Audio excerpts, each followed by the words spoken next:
श्री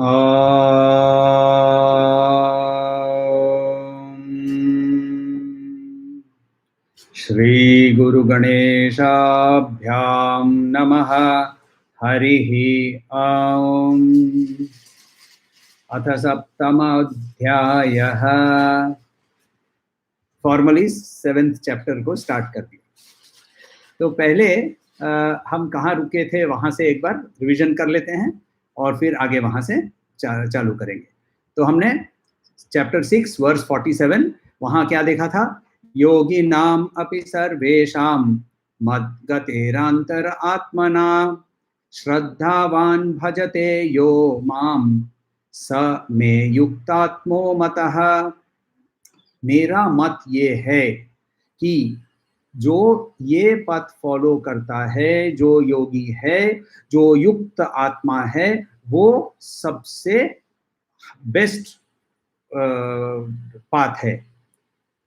तो ये कहने के लिए उसके पहले 46 श्लोकों के अंदर में 46 श्लोकों के अंदर में ये पूरी चीज को हम लोगों को श्री कृष्ण ने समझाई थी।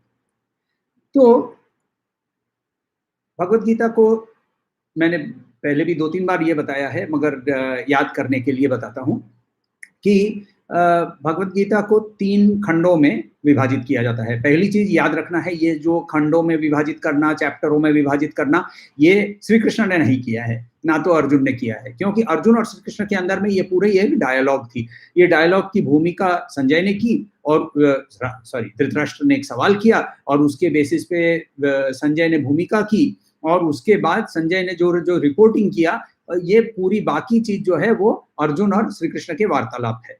तो वार्तालाप के अंदर में आप और मैं जब बात कर रहे होते हैं तो बीच में थोड़ी रुक कर बोलते हैं चलिए अब टॉपिक नया खोलता हूं, ऐसा थोड़ी बोलते हैं। हम नॉर्मल बात करते हैं, वैसे बात करते जा रहे हैं। तो इसको जब विभाजित करने के लिए, इसका कारण है अध्ययन के लिए, तो इसको विभाजित करते समय श्री व्यास मुनि ने खुद किया या फिर उसके बाद इन महाभारत के ऊपर में जिन्होंने टिप्पणियां लिखी उन्होंने किया, ये किसी को नहीं पता, मगर ये विभाजित किया गया है। We must understand that. तो श्री कृष्ण ने चैप्टर 6 वर्स 47 में जहां खत्म किया, वहीं कंटिन्यूअस फ्लो में ही चैप्टर 7 शुरू होता है, मगर टॉपिक चेंज हो गया है। क्यों टॉपिक चेंज हो गया है? क्योंकि यदि जिन लोगों ने भगवत गीता पर अध्ययन किया है, भाष्यकार लोगों ने, इन्होंने क्या किया है कि इन्होंने दिखाया है हमें कि भगवत गीता को 3 खंडों में विभाजित कर दिया जा सकता है। 1 से 6 एक खंड है, 7 से 12 और 13 से 18। और ये जो है ये तत्त्वमसि जो महावाक्य है छांदोग्य उपनिषद के अंदर में है और सामवेद के साथ जुड़ा हुआ है। तो उस सामवेद के साथ जुड़ा हुआ छांदोग्य उपनिषद के अंदर में तत्त्वमसि जो वर्ड आता है, वो सेंटेंस आता है, वो सेंटेंस को ये एक्सप्लेन करता है। कैसे? तो पहले जो 6 चैप्टर थे वो त्वम के बारे में थे, उसके बाद के अभी जो 6 चैप्टर हम लोग अध्ययन करेंगे वो 6 चैप्टर अभी तत् के बारे में है और इन दोनों को जोड़ने के लिए 13 से 18 80 के बारे में है। तो 1 से 6 के अंदर में हमने क्या सीखा? तो शुरू किया था अर्जुन के वार्तालाप से, और अर्जुन की मनस्थिति क्या थी?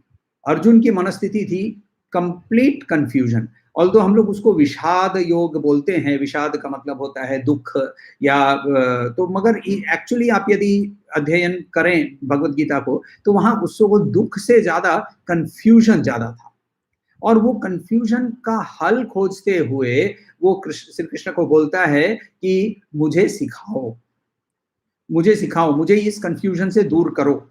तो कंफ्यूजन के अंदर में क्या है? उसका कंफ्यूजन क्या है? ये मेरे लोग हैं, मैं इनके साथ युद्ध कैसे करूं, यानी मैं मेरे भाई के साथ लेन देन कैसे करूं, मैं व्यावहारिक रूप में एज ए ह्यूमन बीइंग, मैं व्यावहारिक रूप में ये मेरे लोग, ये दूसरे के लोग, ये वो हैं, ये मैं हूं, ये तो हमारा नॉर्मल सिचुएशन है।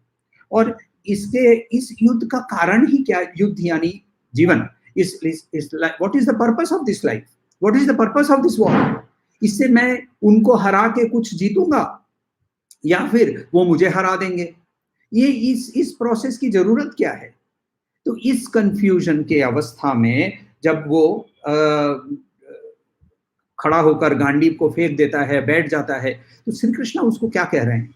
श्री कृष्ण उसको यह कह रहे हैं कि वो दे बोल रहे हो, उनके बारे में बात कर रहे हो, वो कौन है वो समझने के लिए पहले तुम्हें तुम कौन हो ये समझना जरूरी है।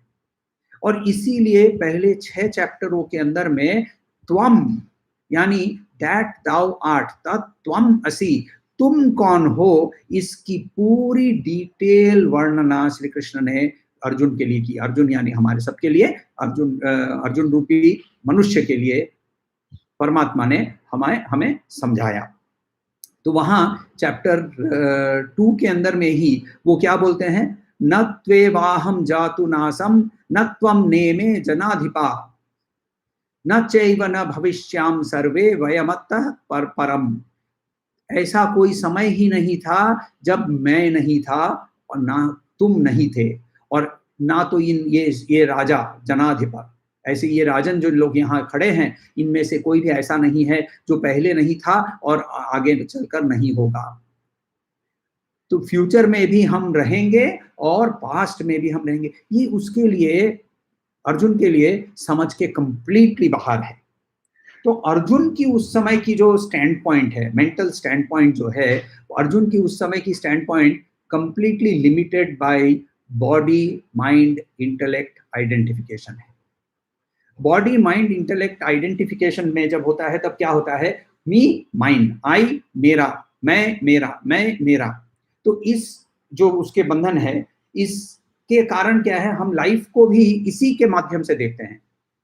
जैसे कि यदि आपको कोई सवाल पूछे, हाउस लाइफ, पूछता है ना कोई, हाउस लाइफ, उस समय आप जस्ट उधर ही तब भी आपको मैसेज आया है, ईमेल आया है कि आपने 2 करोड़ रुपए की, 1 करोड़ रुपए की लॉटरी जीती। उस समय आपका जवाब क्या होगा? तो उस समय नेचुरल जवाब ये होगा, great, house life great, wonderful.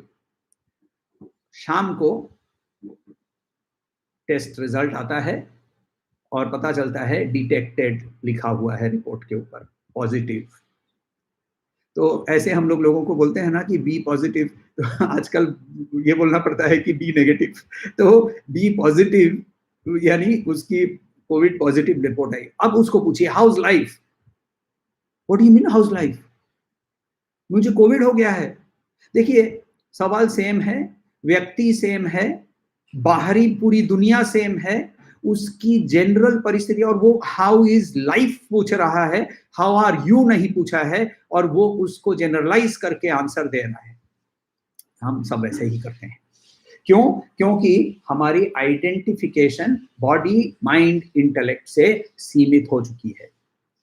Shri Krishna मगर कंप्लीटली दूसरी स्टैंड पॉइंट से बात करते हैं। श्री कृष्ण की स्टैंड पॉइंट जो है वो उस वहां बोलता है, अविनाशी तू तद्विद्धि येन सर्वमिदं ततम, विनाशम अव्ययस्य न कश्चित कर्तुम अर्हति। वो बोलते हैं कि जो इस देह को परवेट करता है, जो इस देह के अंदर में सर्वमिदं ततम, जो इस देह के अंदर में कंप्लीटली व्याप्त है, वो अविनाशी है, इनडिस्ट्रक्टिबल है, उसको का विनाश नहीं हो सकता है। जिस अविनाशी का कोई भी विनाश नहीं कर सकता है। तो श्री कृष्ण के स्टैंड पॉइंट और हमारी स्टैंड पॉइंट के अंदर में बहुत बड़ा फर्क आ जाता है। तो यहाँ देखिए वर्स 47 के अंदर में जब उन्होंने कहा कि मुझे लगता है, जो मुझे मेरे पर ध्यान कर रहा है, श्री कृष्ण वहां सीमित रूप से उस शरीर का, उस मनस का बात नहीं कर रहे हैं। मगर जो व्यक्ति परम के साथ कंप्लीट आइडेंटिफिकेशन से बात करता है तो वो ब्रह्म ही है। वो ब्रह्म को जान चुका है तो ब्रह्म ही है। ब्रह्मविद ब्रह्मैव भवति, ये सेंटेंस को हम लोग बार बार देखेंगे।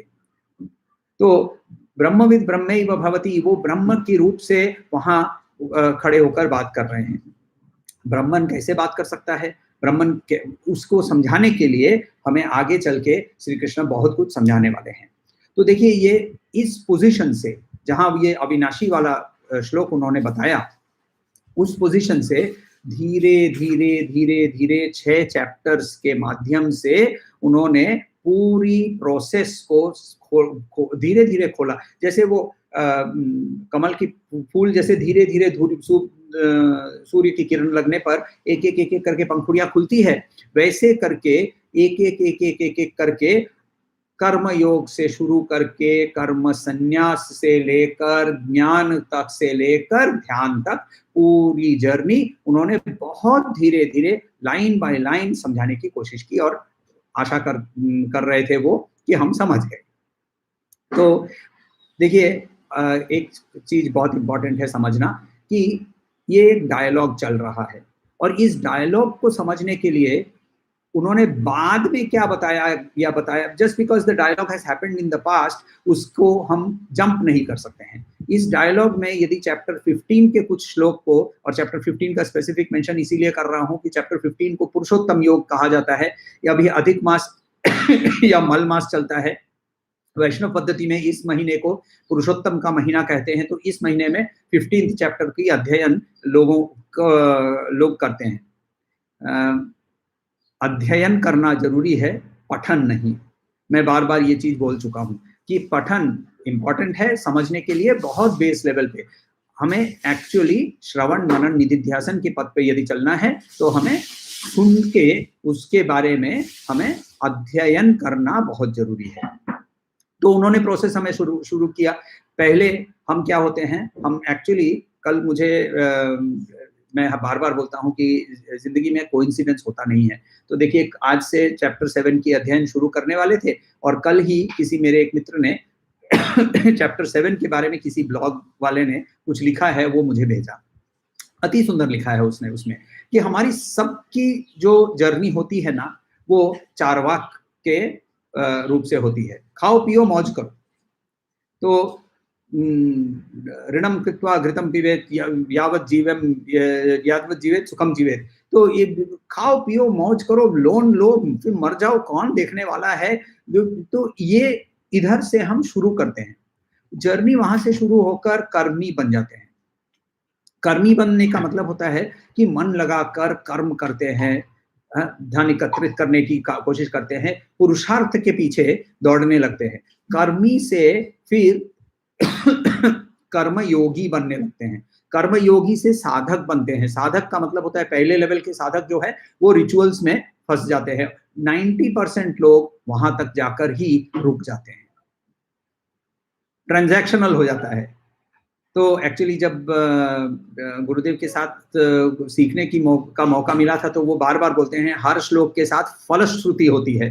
फलश्रुति पढ़ने की जरूरत नहीं है। फलश्रुति क्या है कि मैंने तेरी प्रशंसा की, अब तू मुझे ये दे।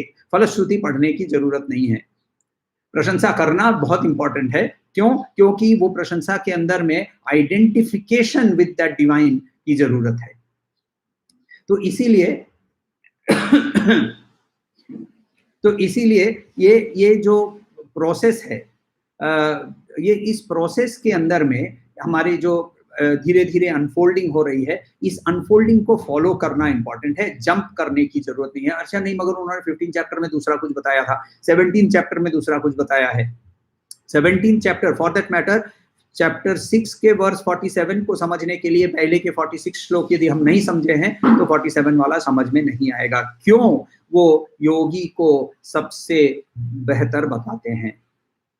क्यों? उसके बाकी बहुत सारे पथ हैं, वो सारे पथ को क्यों उससे ये बेटर क्यों बताते हैं?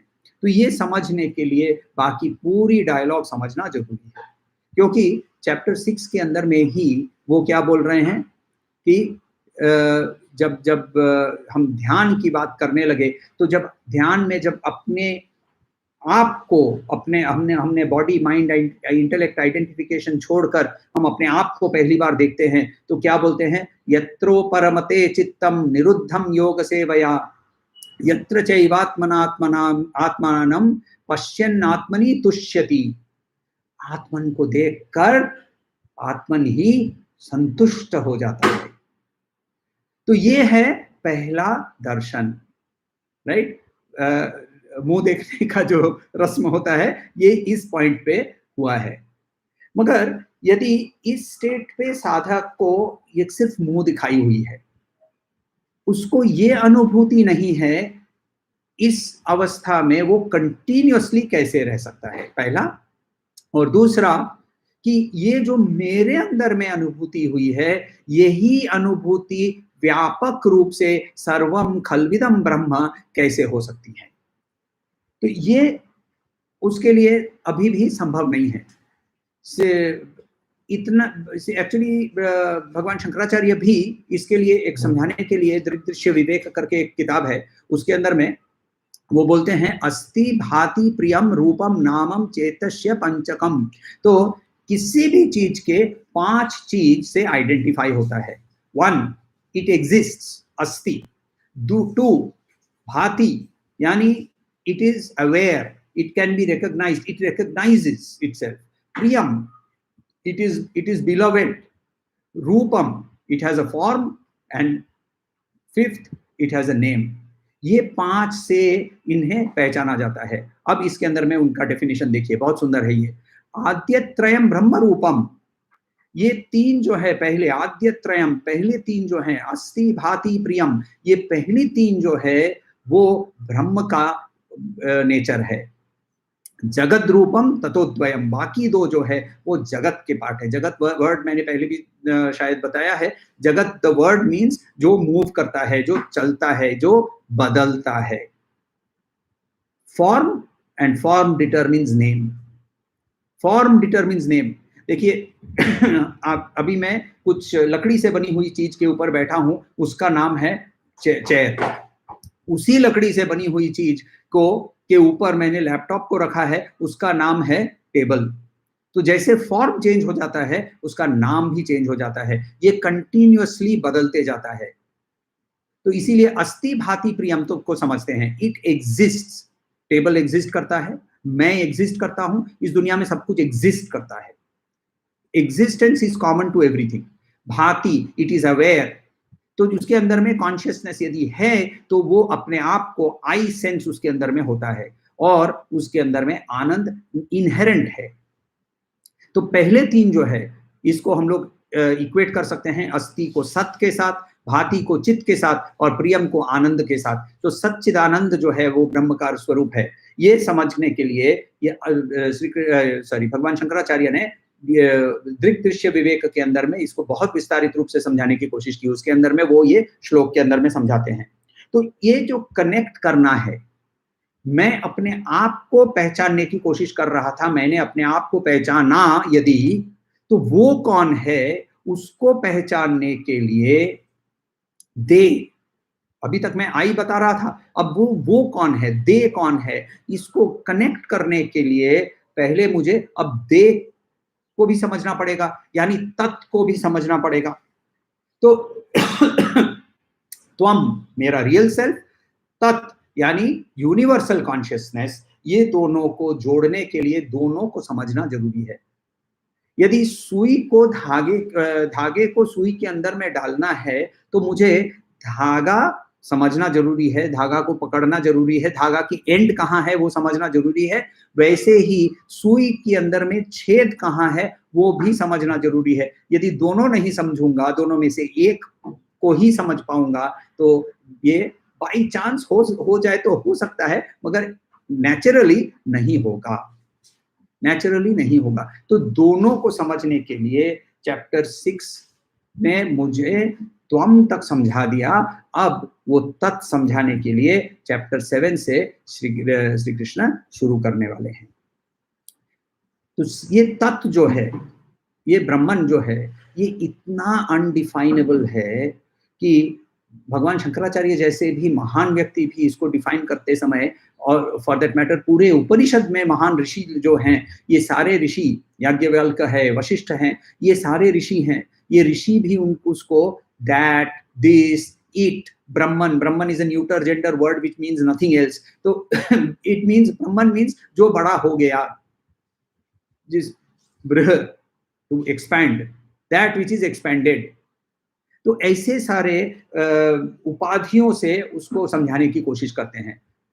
क्वालिटेटिव उपाधि, सत है वो, चित है वो, आनंद है वो, ऐसे सारी उपाधियों से उसको समझाने की कोशिश करते हैं। इन लेटर टाइम्स भगवान शंकराचार्य जैसे महान व्यक्ति जो कि spiritually as well as intellectually extremely advanced थे, वो भी उसको समझाने के लिए क्या बोलते हैं, तो वो बोलते हैं कि ये नहीं है, ये नहीं है, ये नहीं है। उपनिषद के अंदर में भी नेति नेति के माध्यम से उसको पहुंचने की कोशिश की गई है। मनोबुद्ध्यहंकार चित्तानि नाहम न च श्रोत्र जिह्वे न च घ्राण नेत्रे न च व्योम भूमिर्न तेजो न वायुः चिदानंद रूप शिवोहम शिवोहम। तो मैं मन नहीं हूँ, मैं बुद्धि नहीं हूँ, मैं अहंकार यानी आई सेंस, छोटा आई जो है ना, I sense, ego, I sense नहीं हूँ। मैं माइंड के अंदर में जो वेव्स आते हैं, चित्तानी ना हम, चित्त जो है, चित्त का मतलब होता है जो वेव्स, वृत्तियां जो आती है, वो नहीं हूँ। तो मैं श्रोत्र नहीं हूँ, यानी मैं अपने श्रवण की शक्ति नहीं हूँ, मैं कान नहीं हूँ, मैं जिह्वा नहीं हूँ, मैं घ्राण नहीं हूँ, मैं मेरे जो जो सेंस ऑफ स्मेल है वो भी नहीं हूँ, मैं स्पेस नहीं हूँ, मैं भूमि नहीं हूँ, यानी ये पंच तत्व की बात कर रहे हैं वो मैं तेजो यानी अग्नि नहीं हूँ, मैं वायु नहीं हूँ।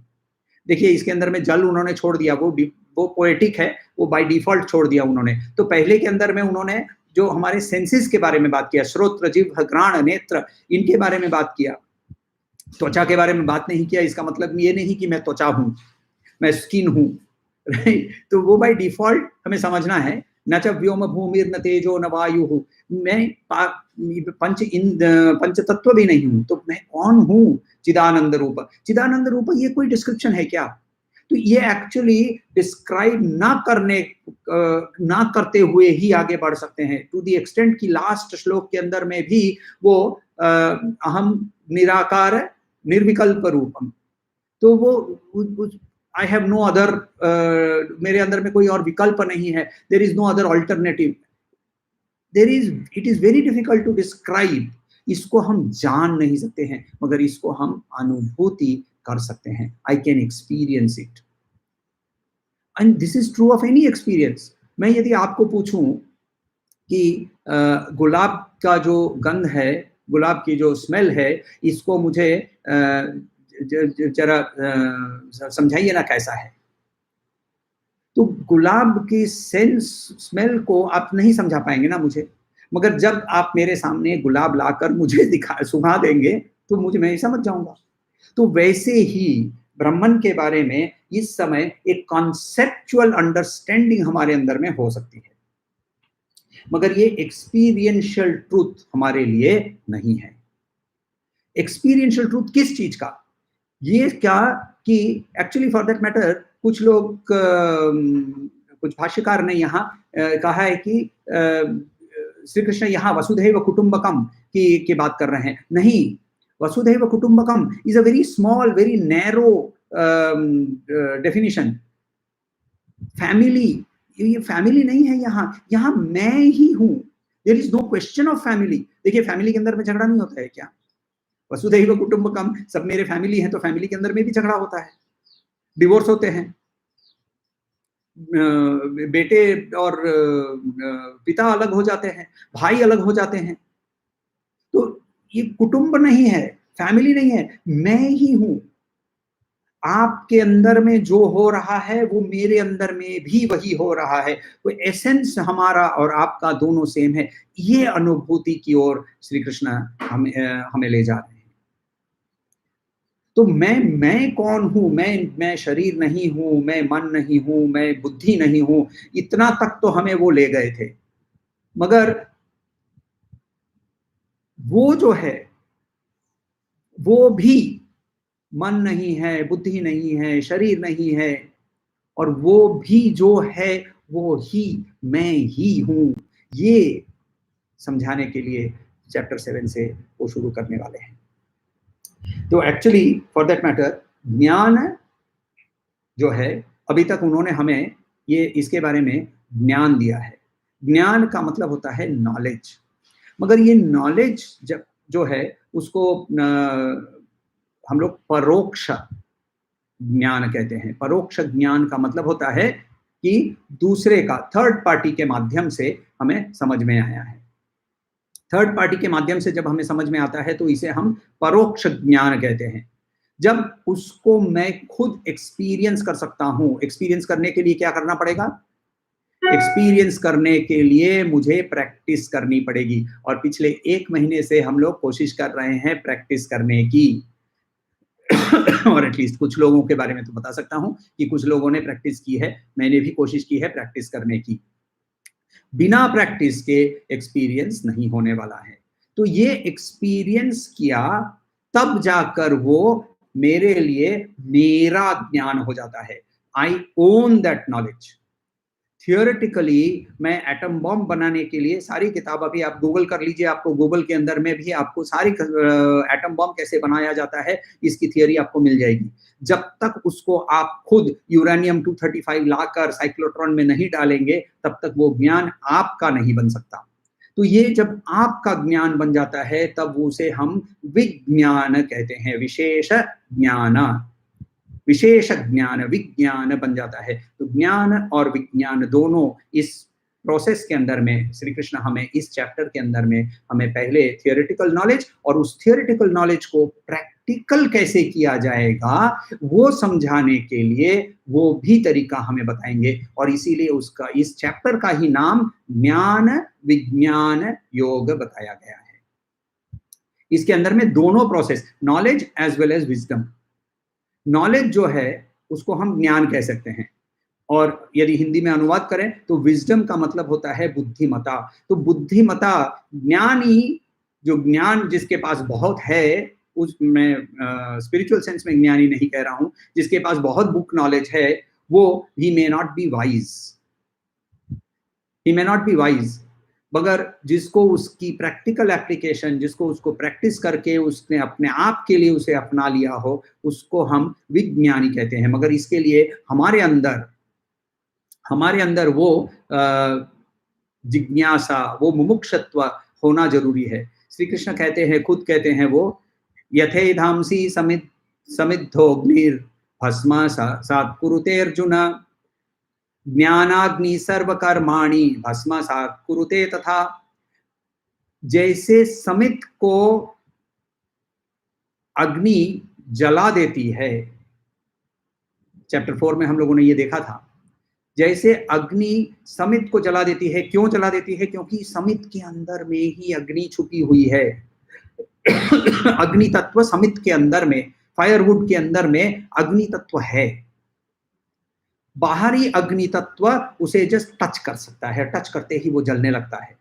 और वैसे ही जब तक पोटेंशियल जो है हमारे अंदर में नहीं हो तब तक बाहर की काइनेटिक कुछ भी कर ले, यदि मेरी ये लकड़ी गीली है, यदि मेरी लकड़ी अभी भी उसके अंदर में सैप फ्लोइंग है, यदि अंदर में वासना उभर के आ रही है, यदि मेरे अंदर में अभी भी रसगुल्ला फूट रहा है, तो लड्डू फूटते हैं लोगों के, मेरे के लिए रसगुल्ले फूटते हैं, तो रसगुल्ले फूट रहे हैं, तो रसगुल्ला जब तक खत्म नहीं होंगे तब तक ये अग्नि बाहरी, भले वो भगवत गीता हो, भले वो सदगुरु स्वयं आ जाए, भले वो गुरुदेव खुद आकर थप्पड़ मारकर सिखाने की कोशिश करें, मगर हम नहीं सीख पाएंगे। तो इसीलिए ये पोटेंशियल जो है इसको काइनेटिक करने के लिए भले बाहर की स्पार्क चाहिए, मगर पोटेंशियल हमें लाकर लाना है तो प्रैक्टिस करना बहुत जरूरी है। तो श्री कृष्ण क्या कह रहे हैं यहाँ? श्री कृष्ण ये कह रहे हैं कि तुम्हें कॉन्सेप्चुअल अंडरस्टैंडिंग तो हो गई है अर्जुन, मगर अब तुम्हें इसको प्रैक्टिकली समझना जरूरी है, इसको तुम्हें तुम्हारा पर्सनल एक्सपीरियंस करना जरूरी है। कैसे करेंगे? नेचुरल क्वेश्चन है, कैसे करेंगे इसको? तो ये कैसे करेंगे, ये है इस चैप्टर का, और इधर से चल के चैप्टर 12 के एंड तक इसको कैसे करेंगे, इसको, ये है इसकी सब्जेक्ट मैटर। ये सब्जेक्ट मैटर को समझने के लिए देखिए एक लक्ष्य होना जरूरी है। ये लक्ष्य जो है, ये लक्ष्य हमें समझ में जब तक नहीं आएगा तब तक उस लक्ष्य के बारे में हम नहीं जान पाएंगे। मैं यदि आपको मान लीजिए कि आप गाड़ी चला रही हैं और आप गाड़ी चलाते चलाते आपको मैं कहूं कि अच्छा एक काम करो, जरा उत्तर की ओर चले जाना, आपका नेचुरल सवाल होगा कहाँ जाऊं? तो जब तक यदि मैं कोई एक वेग डेस्टिनेशन आपको बताऊं और यदि मैं थोड़ा सा स्पेसिफिक भी हो जाऊं, मैं बोलूं कि दिल्ली चले जाना, तो फिर आप और भी पूछेंगे दिल्ली में कहाँ जाना है, साउथ दिल्ली, नॉर्थ दिल्ली। फिर मैंने कहा कि नहीं आप डिफेंस कॉलोनी चले जाइए, डिफेंस कॉलोनी में कहाँ जाना है, A block, B block. I have to be very specific ना, तब नहीं तो आप ड्राइव नहीं करने वाले हैं। ड्राइवर के साथ भी जब आप बैठते हैं तो जैसे जैसे आगे बढ़ते हैं तो आप उसको स्पेसिफिक डायरेक्शन देना पड़ता है। वैसे ही हमारे माइंड को स्पेसिफिक गोल चाहिए उसके और आगे बढ़ने के लिए, और इसीलिए श्री कृष्ण वहां एक गोल खड़ा कर देते हैं हमारे सामने, और वो गोल है, बोलते हैं मैं कौन यहाँ, मैं श्री कृष्ण का वो नीलांबर पीतांबरधारी नील कृष्ण वर्ण के व्यक्ति की बात नहीं कर रहे हैं। यहाँ श्री कृष्ण मैं जब बोलते हैं तो वो आत्मन की बात कर रहे हैं। आत्मन को समझने के लिए मगर हमें ईश्वर की कॉन्सेप्ट को भी समझना जरूरी है। अद्वैत वेदांत के अंदर में ब्रह्मन निर्गुण है, मगर इस निर्गुण ब्रह्म के साथ हम अटैच नहीं हो सकते हैं, हम कनेक्ट नहीं हो सकते हैं, क्योंकि उसके अंदर में कोई गुण नहीं है, उसके अंदर में कोई हुक नहीं है जिसके साथ हम उसको अटैच कर सकें। तो जब ये ब्रह्मन सगुण रूप से इंटरैक्ट करता है हमारे साथ कॉस्मिक कॉन्शियसनेस की रूप में, तो इसको हम परमात्मा ईश्वर कहते हैं। तो यहाँ श्री कृष्ण यहाँ ईश्वर के रूप में या फिर परमात्मा के रूप में हमारे सामने खड़े हैं। वो देवकी नंदन यशोदा पुत्र नंद नंदन गोवर्धन गिरिधारी नहीं है। यहाँ वो परमात्मा परमेश्वर ईश्वर के रूप में हमारे सामने खड़े होकर बोल रहे हैं कि ये है मैं हूं जिसके साथ तुम्हें अटैच होना है। क्योंकि हमारा माइंड, देखिए माइंड नहीं, किसी भी चीज को, आपको यदि आपने वो कैटरपिलर का एग्जाम्पल हम लोगों ने देखा था कि एक पत्ते से जब वो दूसरा पत्ता पर जाता है तो पहले दूसरे पत्ते को पकड़कर फिर पीछे से वो दूसरे पिछले पत्ते को छोड़ता है। वैसे ही हमारे मनस को किसी चीज को पकड़ना जरूरी है, और इसीलिए वो बोल रहे हैं मुझे पकड़ो। तो ये मुझे पकड़ो कैसे होगा? तो ये पकड़ने के लिए श्री कृष्णा भी बोलते हैं। श्री भगवान उवाच। अच्छा, इस बार जब हम चैंटिंग करेंगे तो क्या करूंगा मैं, अभी एक एक पार्ट को हम लोग तोड़ तोड़ कर करेंगे। मैं थोड़ा सा रुकूंगा हर पार्ट के बाद, और आप अपने आप के साथ, आपके पास जो भगवत गीता की किताब है उसके साथ इसको प्रैक्टिस भी कर लें। श्री भगवान उवाच। मय्यासक्तमना पार्थ योगं युञ्जन्मदाश्रयः असंशयं समग्रं मां यथा ज्ञास्यसि तच्छृणु। अब एक साथ, श्री भगवान उवाच। मय्यासक्तमना पार्थ योगं युञ्जन्मदाश्रयः असंशयं समग्रं मां यथा ज्ञास्यसि तच्छृणु। तच्छृणु, तच्छृणु का मतलब listen. Listen, listen is not hearing. Hearing कान से होते रहती है, हियरिंग को बंद नहीं कर पाते हैं, मगर जब physical, hearing is a physical act, listening is a mental act. Mind को अप्लाई करना जरूरी है। तो please attach your mind to me. तच्छृणु, बहुत केयरफुली सुनो।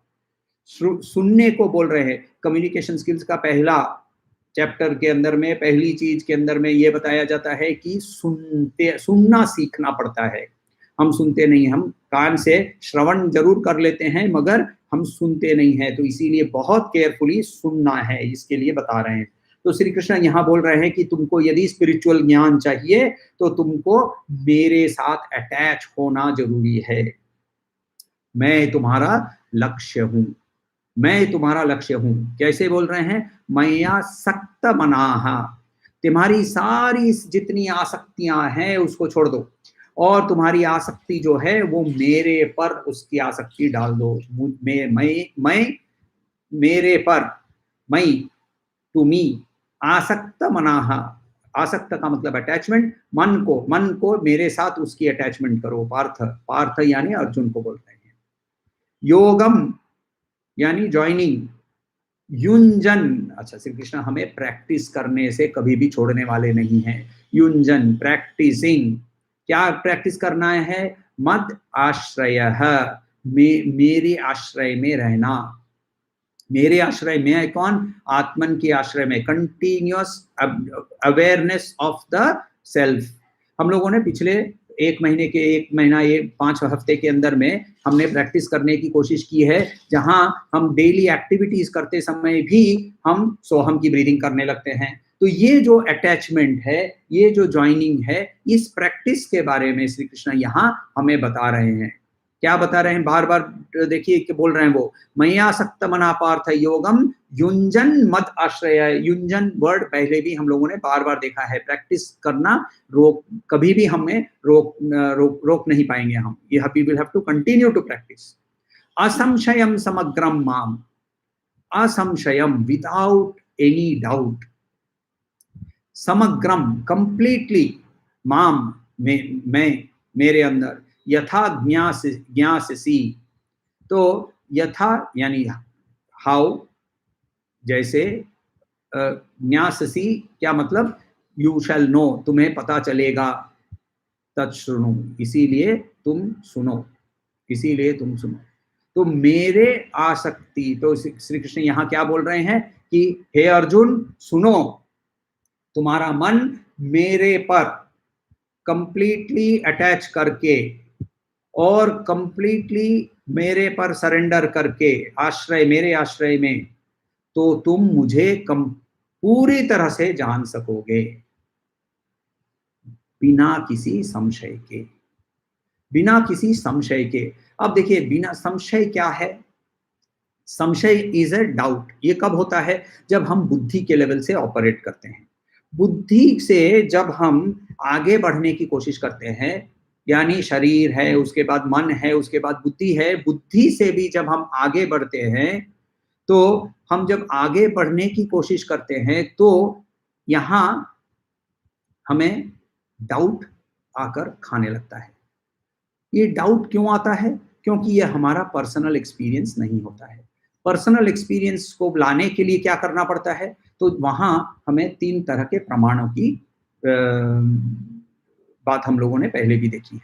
पहला होता है जहां हमें प्रत्यक्ष प्रमाण की होती है। ऐसा कोई भी समय नहीं होता है जब मैं हूं इसके बारे में मुझे कोई डाउट है।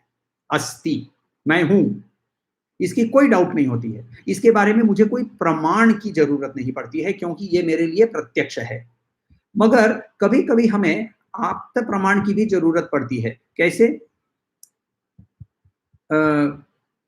अपोलो की रॉकेट में चढ़कर नील आर्मस्ट्रांग चंद्रमा पे गए और उन्होंने वहां पहले मनुष्य हैं जिन्होंने चंद्रमा पर कदम रखा।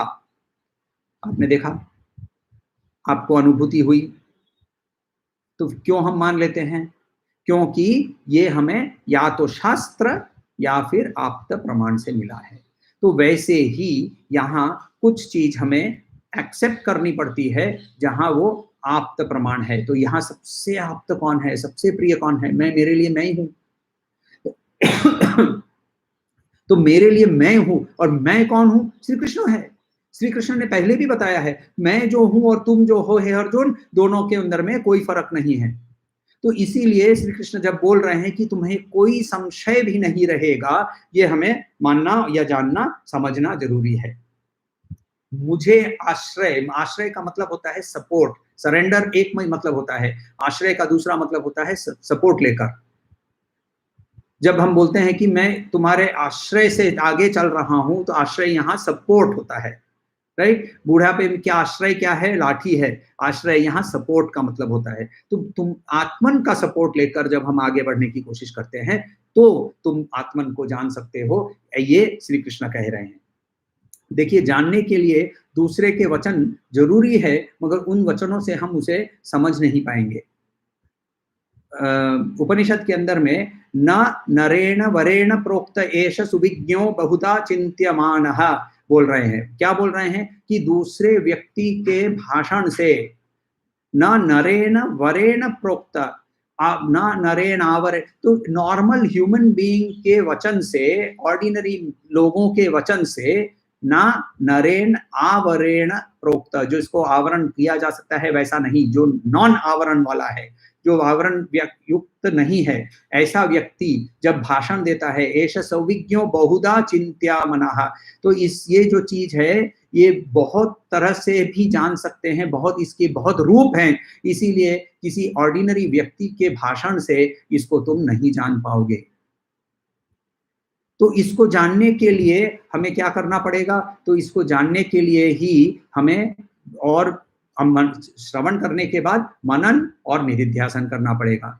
यही उपनिषद वापस और भी बताता है, ये this is a dialogue between Yamraj as well as Nachiketas. तो वहां बोलते हैं न सदृशे तिष्ठति रूपमस्य न चक्षुषा पश्यति कश्चैनैनम, तो जिसको आंख नहीं देख सकती है, जिसको मैं जिसके बारे में दूसरे कोई व्यक्ति भी इसको नहीं देख पाए हैं, मगर ये मेरे मन के अंदर में हृदय मनीषा मनसा भी क्लिप्तो, तो मेरे हृदय के अंदर में इसको मैं जान सकता हूँ। या एतद् विदुरामृतास्ते भवन्ति, जो इसको ऐसे जान सकता है वो अमर है, वो अमर अमृतत्व को प्राप्त करता है, ऐसे ये उपनिषद कहता है। यानी इसको हमें यदि प्राप्त करना है तो इसके लिए अनुभूति लानी है, और अनुभूति के लिए एकमात्र उपाय प्रैक्टिस प्रैक्टिस प्रैक्टिस। तो सवालों का जवाब सवाल कुछ आए हैं तो ये देखता हूं।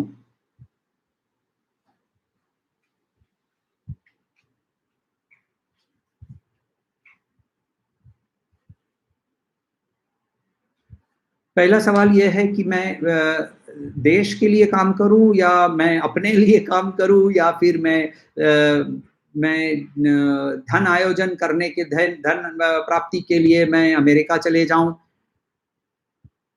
मैं यहाँ पहले मैं आपकी परिस्थिति नहीं जानता हूं, और परिस्थिति बिना जाने जब उत्तर देता हूं तो उत्तर जो है वो पर्याप्त उत्तर हो नहीं सकता है, ये प्लीज मान लीजिएगा। मगर यहाँ मैं विवेकानंद जी का ही स्वामी विवेकानंद का एक उन्होंने जब वो वेस्ट में गए थे, अमेरिका में गए थे, तो वहाँ उन्होंने ये कहा था कि मुझे स्पिरिचुअलिटी नहीं, आप लोग मुझे स्पिरिचुअलिटी मत दीजिए, आप मुझे ब्रेड दीजिए, आप मुझे खाने की व्यवस्था कीजिए, क्योंकि भूखे पेट पे स्पिरिचुअलिटी नहीं होती है। तो इसीलिए, और मगर याद रखिए कि भूखा पेट का मतलब माइंड भूखा नहीं। यदि आपका माइंड भूखा है तो उसकी कोई दवाई नहीं है, उसकी सिर्फ एक ही दवाई है कि जब उसकी भूख अपने आप मिटेगी तो वही अपने आप हम आगे बढ़ पाएंगे। तो आपके अंदर में भूख कहाँ है, मन के अंदर में है या शरीर के अंदर में है? और शारीरिक भूख यदि है तो शारीरिक भूख को प्लीज उसको पहले मिटाइए, क्योंकि शारीरिक भूख रहते हुए आप अध्यात्म की ओर नहीं जा पाएंगे।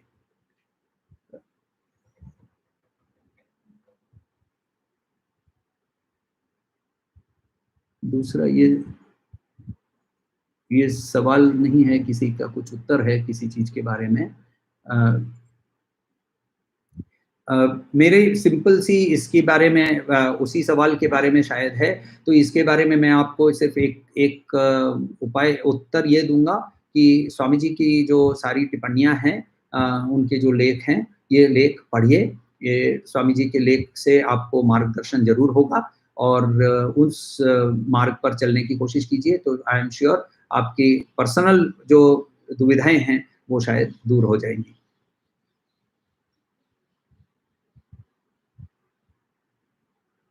और कोई सवाल हो तो बताइएगा।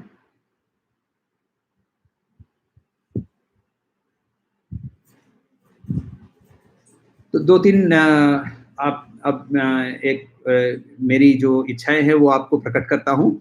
पहला है कि अध्ययन के लिए यदि थोड़ा सा पहले से पढ़कर यदि हम इस स्वाध्याय के सेशन में आए तो प्रश्न और समझना दोनों सहज हो जाएगा।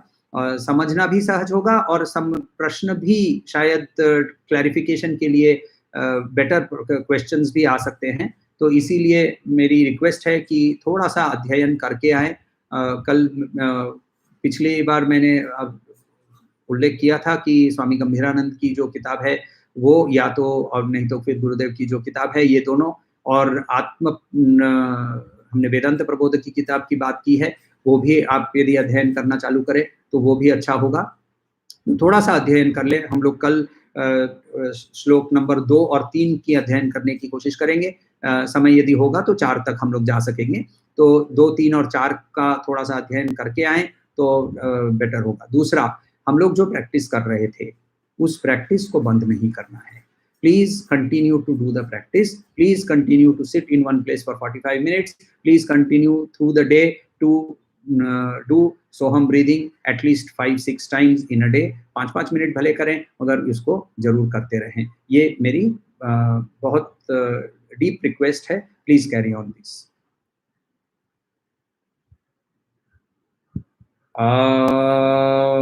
शांति शांति शांति।